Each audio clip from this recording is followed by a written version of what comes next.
সৃষ্টির কেন্দ্র, মুক্তবুদ্ধি চর্চার কেন্দ্র। সেখানে গবেষণার কোনো বিকল্প নেই। গবেষণা হতে হবে, উদ্ভাবন হতে হবে, এর মধ্যে দিয়ে এই বিশ্ববিদ্যালয়গুলোকে এগিয়ে যেতে হবে। বিশ্ববিদ্যালয়ের মান, আমরা সবসময় শিক্ষার মানের কথা বলি, এই বিষয়গুলোর উপরে আসলে শিক্ষার মান নির্ভর করে।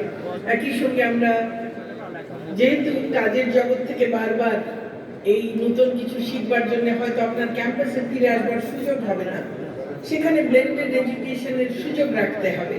আমরা অতি সম্প্রতি blended education national master plan সেটি আমরা প্রণয়ন করেছি।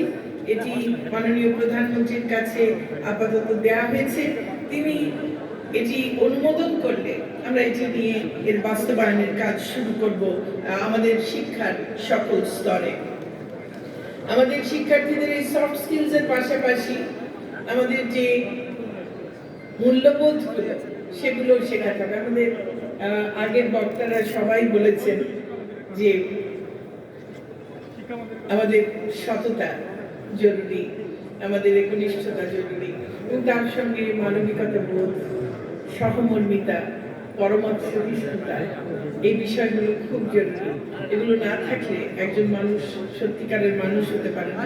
আমি উচ্চশিক্ষা নিয়ে, ডিগ্রি নিয়ে বেরিয়ে যাব, কিন্তু আমার মধ্যে যদি এই বোধগুলো কাজ না করে, তাহলে ওই যে তিন মা, সেই মায়ের প্রতি দায়িত্ব সঠিকভাবে আমি পালন করতে পারবো না।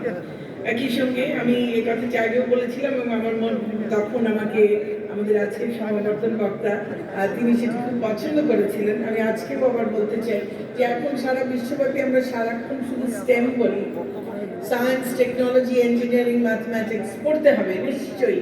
এখন বিজ্ঞানের যুগ, প্রযুক্তির যুগ, নিশ্চয়ই স্টেমের ব্যাপারে আমাদের অনেক গুরুত্ব দিতে হবে।